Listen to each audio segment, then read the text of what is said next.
Chers amis, bonjour. Tout d'abord, permettez-moi de vous présenter mes excuses pour ne pas être avec vous. J'aurais été ravi de pouvoir prononcer cette conférence de vive voix. Je ne sais pas si vous auriez été ravi de l'entendre de vive voix, mais en tout cas, j'aurais été bien plus à l'aise plutôt que de parler à mon ordinateur. Je vous présente cette conférence en distanciel, non pas parce que j'ai décidé de rester à la maison par peur de me promener dans Paris, mais tout simplement parce que je me suis une fois de plus complètement mélangé les pinceaux dans mon agenda. Cela dit, il est intéressant de voir que à cette heure où tout le monde nous parle de liberté et où nous sommes censés être, grâce aux vertus de la démocratie et de la République française conjuguée, un peuple libre et pleinement libre, on n'a jamais en fait autant attenté à nos libertés. Lorsque Maurras commence à parler du petit enfant, de l'infant, celui qui vient à peine de naître, il dit bien qu'il n'a pas de liberté. En fait, il est entièrement soumis à la communauté à laquelle il appartient et dans laquelle il est né, qui a ses propres règles et qui surtout va pouvoir, dans une immense réciprocité de service, s'occuper de cet enfant qui n'a en fait que la liberté de mourir si personne ne s'occupe de lui. Et il n'a pas de droit de l'homme, il n'a que le droit d'être lui-même et d'attendre la bonne grâce de ceux qui l'entourent, ses parents, la communauté autour de ses parents et les cercles de plus en plus larges qui constituent la nation. Peu à peu, il va vivre, il va grandir, il va gagner en autonomie et il va pouvoir jouir d'autres libertés.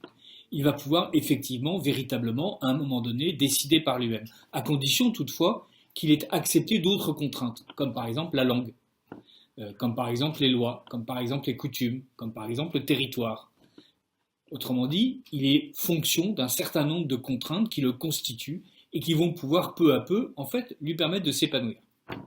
Et comme chacun sait, pour Maurras, c'est la fin qui est belle et non pas les origines. Ce ne sont pas les racines contrefaites, mais la fleur et le fruit qui vont pouvoir permettre de donner à chacun la pleine expression de sa liberté. Mais une liberté qui ne consiste pas à détruire tout ce qui précède. Évidemment, dans cette terre française hérissée de liberté, comme dit Maurras, et que Maurras défend, l'idée principale est que on a lentement constitué des libertés qui sont parfaitement ajustées aux habitants et au territoire que ces habitants occupent. Et des libertés qui sont diverses dans le royaume, entre les pêcheurs de l'étang de Martigues et les pêcheurs bretons, entre les vignerons champenois et les vignerons bordelais, entre les agriculteurs des Flandres et ceux qui sont dans la Chalosse. Il n'y a pas exactement les mêmes libertés, il n'y a pas exactement les mêmes territoires en fait, il n'y a pas les mêmes structures, il n'y a pas les mêmes communautés, il n'y a pas les mêmes communes. Et il y a donc ces libertés communales, ces libertés aussi régionales, ces libertés nationales qui existent, qui se conjuguent, qui autorisent ici ce qu'elles interdisent là, mais qui surtout finissent par constituer en fait un tissu extrêmement précieux et protecteur de liberté de travail, de liberté d'association, de liberté de parole, de liberté d'expression, de liberté en fait qu'on n'imagine pas aujourd'hui, en tout cas que nos contemporains ont appris à ne pas imaginer. Dire qui peut aujourd'hui sortir des pamphlets comme ceux qui ont plu comme un déluge sur Louis XIV, qui a quand même moins condamné de gens pour atteinte à la liberté d'expression, comme on dirait aujourd'hui, que De Gaulle ne l'a fait pendant les quelques années de son pauvre règne prétendument monarchique. Rappelons que la durée évidemment de règne de Louis XIV a été non pas excessive mais extrêmement longue. Qui peut aujourd'hui imaginer que on peut opposer à son patron les coutumes de la profession à laquelle on appartient, qui peut imaginer qu'on peut opposer au roi les coutumes de la région à laquelle on appartient, qui peut imaginer en fait cette prodigieuse efflorescence de droits coutumiers que d'ailleurs la République a dans un premier temps conservé, ensuite Napoléon les a bien sûr concentrés, mais la République en excédant les limites naturelles de la France et donc en poursuivant d'une certaine manière la colonisation timide engagée par les rois de France, est allée jusqu'à reconnaître des droits coutumiers dans les différentes régions qu'elle soumettait. Donc il y a bien l'idée que les libertés, et non pas la liberté, sont un principe excellent. Et que, au contraire, la liberté est un principe particulièrement néfaste, parce que plus on le met en haut, et plus en fait il réussit à supprimer toutes les libertés. On le voit bien aujourd'hui. On nous explique que nous avons le droit de vivre, que nous sommes, et que même c'est quasiment une obligation qu'on nous fait, sauf évidemment quand l'euthanasie viendra nous faire mourir, et là on nous fera l'obligation d'adhérer pleinement à cette mort qu'on nous proposera, mais au prétexte de nous faire vivre, on rogne toutes nos libertés. Au prétexte de libéralisme, on rogne notre liberté d'association et de travail. Le contrat de travail est censé protéger le salarié, et en fait, il l'enserre dans un tissu extrêmement étroit d'obligations vis-à-vis de l'entreprise qui l'emploie et vis-à-vis de l'État. La moitié du salaire versé, enfin, un salarié coûte à son patron la moitié du salaire qu'il perçoit effectivement. Et donc, l'État prélève directement la moitié du salaire. C'est une violence incroyable qui est faite aux citoyens, qui est faite aux salariés, et évidemment la justification de ce vol pur et simple de la moitié du salaire, c'est que cela sert à toute la communauté, et donc on a un retour sur impôt à travers la manière dont la communauté nous apporte un service incroyable. Quand on voit l'état des services publics en France, quand on voit la casse de l'hôpital public, quand on voit l'état désastreux de la sécurité, il est évident qu'il n'y a aucun retour sur impôt, en tout cas que le retour sur impôt est bien faible. Quand on voit les torrents d'argent qui sont déversés en pure perte dans les territoires perdus de la République, dans les banlieues, dans les quartiers et dans toutes ces phrases qui tournent autour du pot, on voit bien que en fait, l'argent qui nous est enlevé ne nous est pas rendu. On voit bien aussi, à travers toutes les élections, que la liberté de choix, l'autorité dont nous sommes censés être les dépositaires, nous, peuple souverain, est en fait un leurre et qu'on nous contraint en permanence à choisir parmi une carte extrêmement réduite d'offres politiques. C'est sous l'Ancien Régime que sont nées les élections, des élections qui étaient ajustées à chaque fois à l'objet sur lequel on délibérait. Il y avait des élections communales, il y avait des élections dans les couvents, il y avait des élections dans les cantons, il y avait des élections qui permettaient aux gens d'élire effectivement leurs représentants, ces représentants eux-mêmes allant discuter aux parlements régionaux qui eux-mêmes adressaient, etc., à l'échelon supérieur leurs réclamations, leurs doléances ou leurs observations. Patrick Guénifet, lorsqu'il fait sa thèse sur les élections, nous explique qu'on n'a jamais autant voté pendant les premières années de la Révolution, mais en fait, on n'a jamais été aussi peu libre de voter, puisque à chaque fois, il fallait que le personnel politique pour lequel on vote soit parfaitement orthodoxe, soit parfaitement raccord avec les idées du nouveau régime. C'est ainsi, souligne-t-il, et c'est amusant, que la Vendée, qui était en pleine rébellion, a passé son temps à envoyer et à voter donc pour envoyer des représentants parfaitement républicains partout où il était nécessaire que ces représentants soient élus. Donc une disjonction complète entre la prétendue liberté politique dont le vote serait le symbole manifeste et l'arme ultime, et la véritable liberté d'opinion et de choix d'un personnel politique en accord avec les nécessités de la province, avec les besoins de ceux qui l'habitent. Et là, on était dans une disjonction complète qui n'a fait que croître et embellir. On se retrouve aujourd'hui avec un candidat, Macron, élu par un nombre très réduit de Français, au détriment d'un autre candidat, Fillon, qui n'avait aucune valeur en lui-même, mais qui surtout a été éliminé parce que les juges avaient décidé de l'éliminer. Des juges non élus, choisis par le pouvoir, des fonctionnaires qui, échappant à tout contrôle démocratique, même à tout contrôle populaire. Cela dit, il serait bon que nous réapproprions les mots de république et de démocratie. Hein. En bas les démocraties, en haut la royauté. En bas les républiques, en haut la royauté. Donc voilà, après tout, nous sommes les véritables républicains et nous sommes ceux qui voulons réellement donner le pouvoir au peuple. Mais nous voulons donner le pouvoir au peuple comme nous voulons lui donner la liberté. C'est-à-dire nous voulons lui donner des pouvoirs et nous voulons lui donner des libertés. Ces libertés, elles sont chinoisement reniées. Il est extrêmement manifeste aujourd'hui en France que les libertés sont amoindries. On nous demande, dans un geste grotesque, de nous autoriser nous-mêmes, à travers des applications ou à travers des formulaires que nous découpons dans les journaux, de prouver que nous nous sommes autorisés à circuler. Donc, premier, deuxième, troisième confinement, on arrive aujourd'hui à un taux d'adhésion de la population inférieur à la moitié et surtout à un taux de suivi réel des prescriptions gouvernementales de 35%. C'est-à-dire, même quand les Français disent qu'ils trouvent que les mesures sont bonnes, en fait, ils n'y obéissent pas et ils trouvent toujours moyen d'y échapper. Donc, on a encore cette liberté d'exercice d'échapper à la règle que nous avons prétendument validée, ou plutôt qu'on nous a demandé de valider, même qu'on ne nous demande pas de valider, qu'on teste dans l'opinion le fait que nous n'y sommes pas trop opposés. Voilà tout l'empire de notre souveraineté populaire. Donc aujourd'hui, pour reprendre mon propos, on est particulièrement contraint. Voilà. Nous n'avons pas le droit de sortir, nous n'avons pas le droit de voyager. Il y a eu, jusqu'à une date extrêmement récente, ces règles absurdes des 10 et 30 kilomètres. Il y avait en même temps une foultitude d'exceptions que je viens d'évoquer, mais les règles existaient. On nous disait que nous n'avions pas le droit d'être à plus de 6. Même on nous expliquait voilà, qu'il était bon d'être plusieurs dehors et seul chez soi. Comme le disait un camarade, voilà, dehors avec Castex, chez soi avec Durex. Il y a une émission permanente de l'État dans la sphère de l'intime qui se réduit en permanence.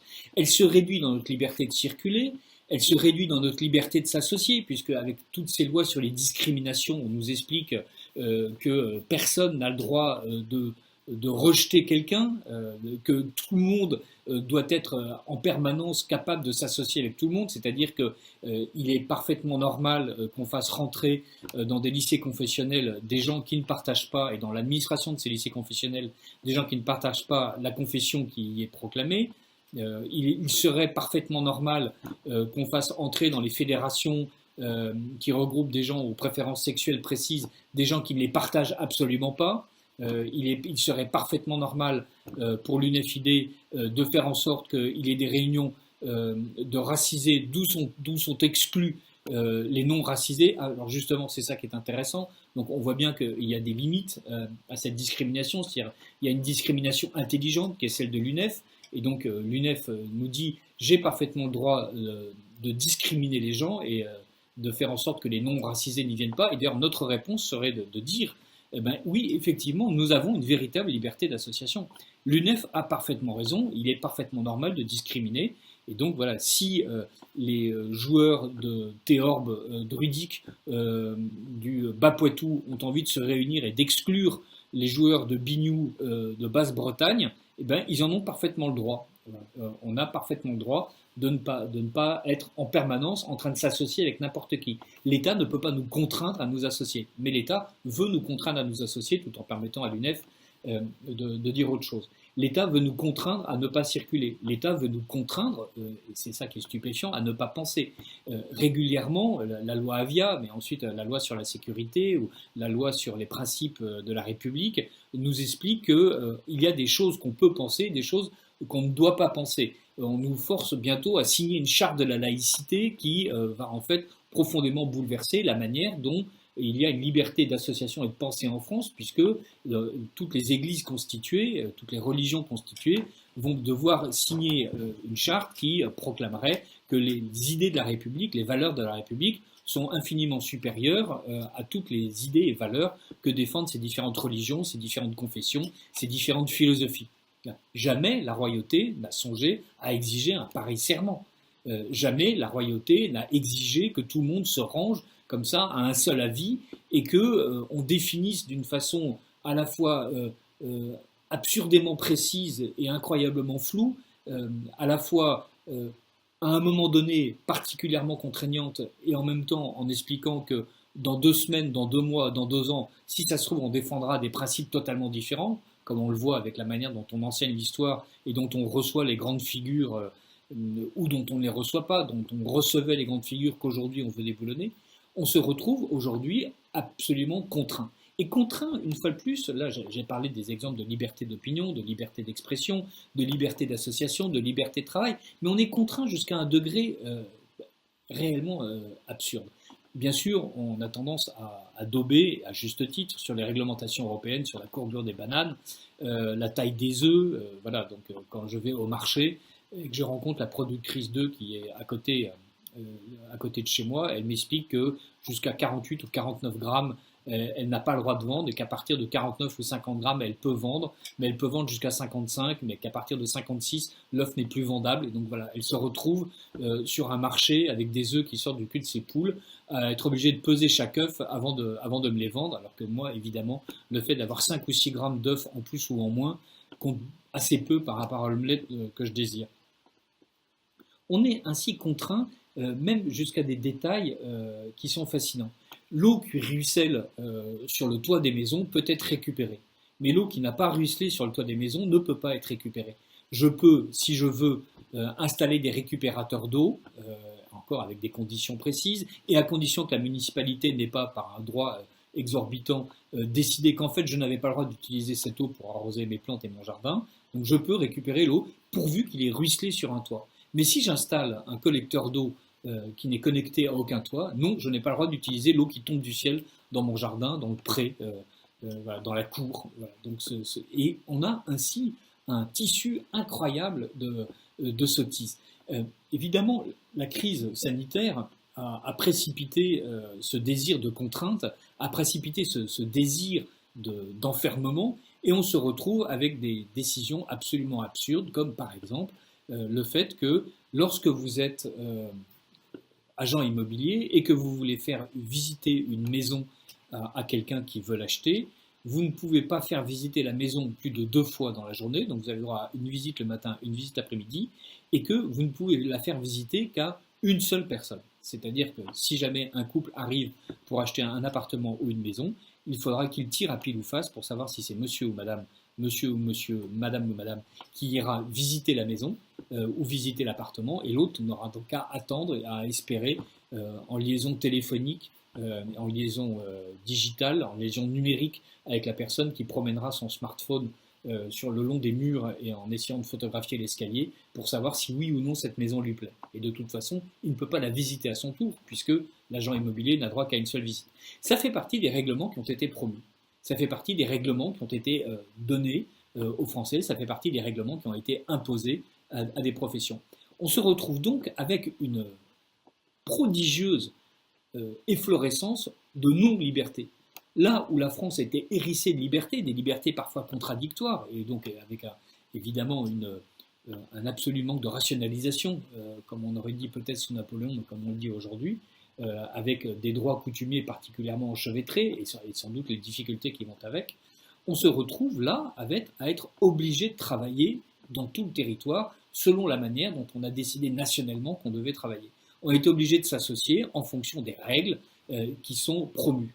On est obligé de parler en fonction des règles qui sont promues. On vient de promulguer une loi, la loi Molac si je ne m'abuse, sur les langues régionales, qui consacre enfin le fait qu'on ait le droit en fait, d'enseigner dans les langues régionales.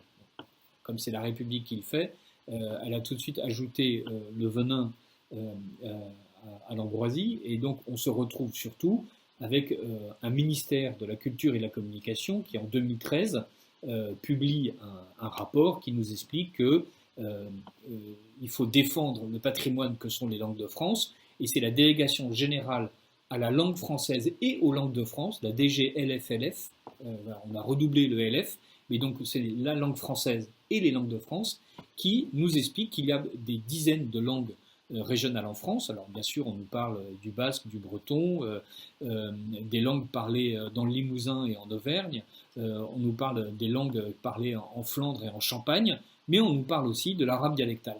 L'arabe dialectal fait partie des langues de France. Et donc là, on est en train de nous expliquer que chacun peut parler sa langue, et même que chacun a le droit d'être enseigné directement dans sa langue dite maternelle, c'est-à-dire qu'on n'apprendra le français qu'après. Donc, mais on voit bien qu'il y a l'idée aussi de nous empêcher d'avoir cette liberté, qui est une liberté quand même fondamentale, d'avoir une histoire commune, d'avoir une géographie commune, d'avoir un patrimoine commun. La langue française, telle qu'elle a été conçue comme un instrument de rationalisation jacobine, s'est imposée au détriment des parlers régionaux qui ont été injustement mésestimés, et là aussi on a éliminé du corpus de la langue française nombre de mots qui seraient tout à fait aimables. La francophonie nous en ramène d'autres, nous en rapporte d'autres, qui sont tout à fait intéressants et qui viennent du Québec, de la Belgique ou d'Afrique noire, mais il y a une richesse incroyable dans les terroirs métropolitains qu'on a négligé et qu'on commence à peine à réexploiter. Mais en même temps qu'on nous offre à nouveau cette possibilité, on nous explique qu'il y a des éléments extrêmement destructeurs qui sont possibles, que la loi pour le moment laisse à la marge, mais c'est la marginalisation, si j'ose dire, de l'arabe dialectal comme langue de France, c'est un peu comme la marginalisation du Pacs par rapport au mariage pour tous, c'est-à-dire peu à peu, en fait, on va vers un élargissement considérable qui, paraît être une liberté, mais qui, comme toutes les libertés prétendument octroyées par la République, qui est en fait du même ordre d'idée que la manière dont le Pax était censé être une fin au-delà de laquelle on n'irait pas, et en fait, il est évident que le Pax préparait le mariage pour tous. Il a toujours un effet de cliquet dès qu'il s'agit de promulguer une mauvaise loi, et dès qu'il s'agit évidemment de renier nos libertés. J'ai été un peu long, je me suis un peu éparpillé. L'idée fondamentale, vous l'aurez compris, c'est que plus l'État français nous promet des libertés, moins il nous en octroie. Et notre combat aujourd'hui consiste à retrouver cette liberté d'association, cette liberté de travailler, cette liberté de penser, cette liberté d'expression, toutes choses qui, on nous dit, existent, mais qui en fait sont tellement prises dans les lianes des lois, les lianes des règlements, les lianes de ces lois bizarres que sont l'opinion publique et le discours médiatique, qu'en fait, on ne peut pas faire ce qu'on veut en France. On l'a dramatiquement vécu avec le confinement, voilà, où on n'avait plus la liberté de se soigner, on n'avait plus la liberté de circuler. On est en train de le vivre depuis plusieurs années d'une manière de plus en plus aiguë sur la liberté de penser et la liberté de parole. On va peu à peu aussi vers une mise sous tutelle sanitaire complète de la population. On nous promet un passeport sanitaire, mais on nous promet aussi des robots et un revenu universel. Autrement dit, on nous promet que l'État va s'occuper de nous du berceau jusqu'à la tombe, mais surtout l'État va décider si nous pourrons naître et va décider quand nous devons mourir. Et au milieu, nous aurons juste le droit de marcher dans les clous et d'être parqués dans les réserves pendant que la nature reprendra ses droits et que des écologistes patentés nous en feront admirer les merveilles à travers des vitres qui nous empêcheront de déranger les sauterelles pendant que nous-mêmes nous mangerons tristement des tomates poussées dans du marc de café dans les fermes verticales qui pousseront au milieu des villes. Voilà exactement l'état des libertés en France et à chaque fois il s'agit, et les maires écologistes sont là pour nous le prouver, de nous empêcher de rêver. Voilà. Il faut supprimer l'aviation des rêves des enfants, il faut supprimer les arbres de Noël, il faut supprimer tout un tas de petites choses qui peuvent paraître absurdes mais qui surtout prouvent qu'il y a un projet idéologique en fait de conformer toute la population, de régénérer toute la population, de la couler dans un moule unique. Voilà. Donc, comme disait l'autre, plus on est coulé dans le moule, plus on ressemble à une tarte. Il est nécessaire de défendre des libertés, de dire qu'en fait les moules n'ont aucun intérêt, de dire que ce qui compte c'est de privilégier la croissance, de privilégier l'épanouissement, de privilégier l'efflorescence, et que cela se fait en pratiquant des libertés précises, des libertés intelligentes, des libertés qui sont en fonction du métier qu'on occupe, de la région qu'on habite, de la religion qu'on professe, de la nation à laquelle on appartient, et donc de tous ces cercles en fait auxquels nous appartenons par notre naissance, par notre situation géographique, et par le métier qu'on a choisi, par les idées qu'on a décidé d'embrasser. Voilà. C'est cette défense des libertés qui a toujours été au cœur du projet d'Action française et c'est celui qui est le nôtre aujourd'hui. Merci beaucoup.